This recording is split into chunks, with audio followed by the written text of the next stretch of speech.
Finally guys, तो कैसे हैं आप लोग। आज मैं तुम्हें ऐसी बात बताने जा रहा हूं जो तुम्हें किसी ने नहीं और कभी नहीं कही होगी।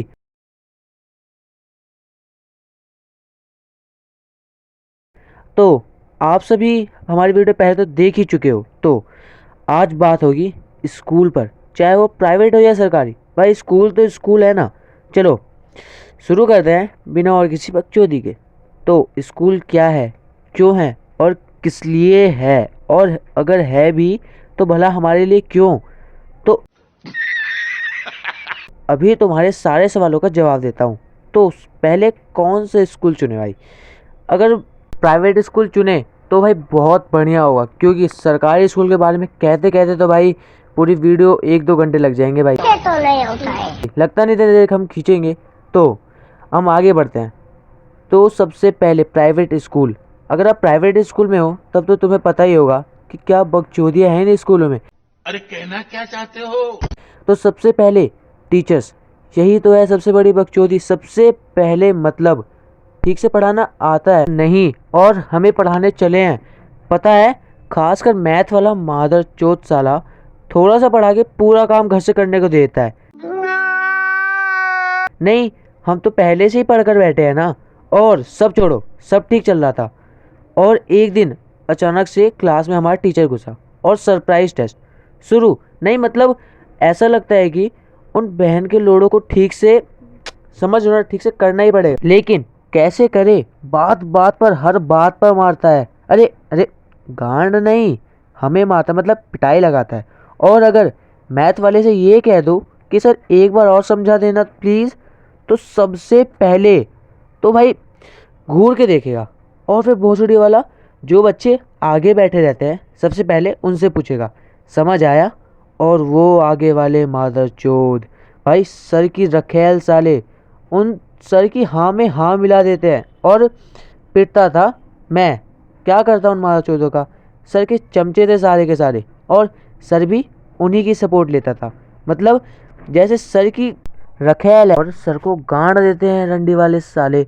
और भाई, और इस दुख से मैं उबरा ही था कि पीटीआई टीचर्स को भी भाई मतलब उनकी गांड में ना एक तरह से खड़ा डंडा था।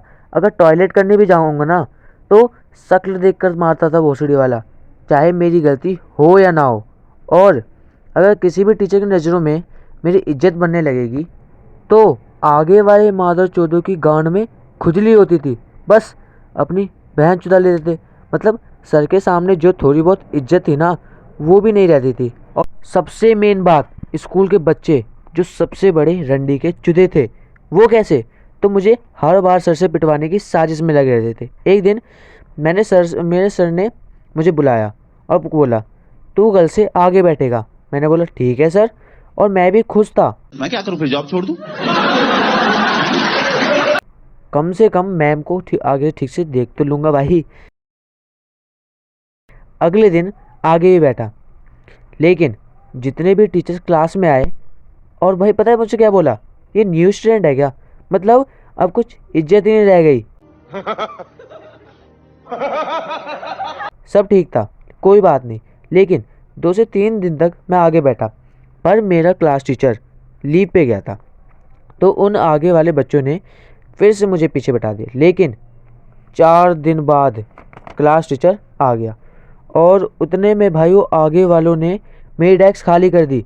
मतलब समझ ही गए होंगे आगे और क्या क्या हुआ होगा मेरे साथ। बस ऐसी ही ज़िंदगी चल रही थी और आगे भी चलती रहेगी।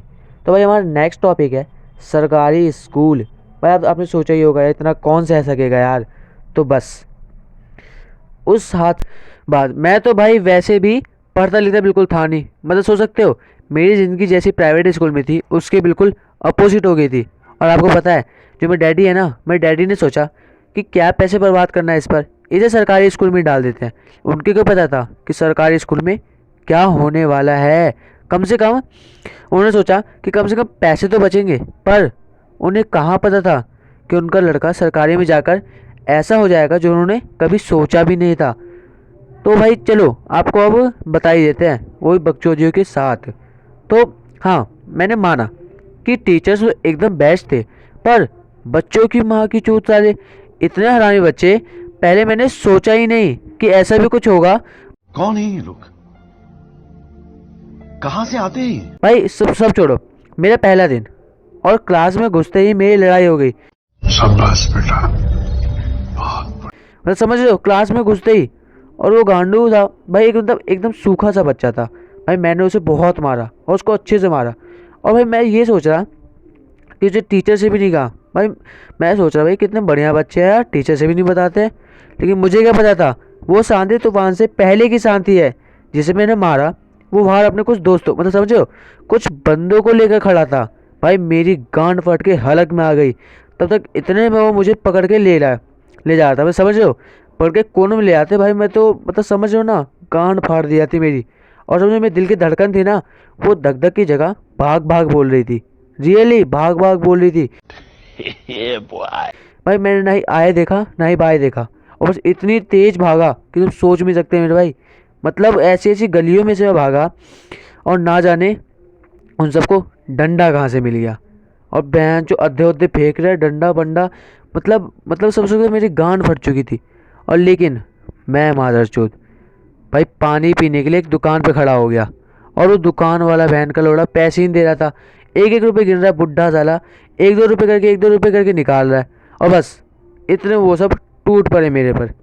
उतने में मेरी गली के एक भैया आए। हाँ, भगवान की कसम, वो भैया नहीं आते ना तो अभी मैं तुमसे बात नहीं कर रहा होता मेरे भाइयों।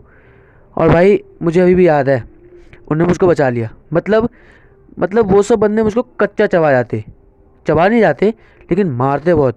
उस दिन भाई मुझको समझ आ गया, कुछ हो या ना हो, लेकिन किसी से लड़ाई नहीं करनी। मारा चोर मारते बहुत है भाई। बस उसी दिन के बाद मेरा हुलिया ही बदल गया। जैसे वो वैसा ही मैं। कहते हैं ना, जैसी संगत वैसी रंगत। तो भाई उस दिन से मुझको समझ आ गया कि ज़िंदगी क्या है और यहाँ पे क्या होता है। तो सरकारी स्कूल में होना कंट्रोल में, क्योंकि सरकारी स्कूल ऐसी जगह है जहाँ अच्छे से अच्छा बच्चा छिप जाता है। तो चलो भाई, अगर आप सरकारी स्कूल में हो ना या प्राइवेट स्कूल में हो तो एक बार कमेंट में ज़रूर बताना यार, मैं भी देखूं कि ज़्यादा बच्चे कौन से स्कूल के हैं। तो चलो ओके बाय मेरे दोस्तों, अब मिलते हैं। मजा आया। और मैं ये जो मजा है हिंदुस्तान के हर व्यक्ति को देना आपसे नेक्स्ट वीडियो में मेरे भाई, बाय।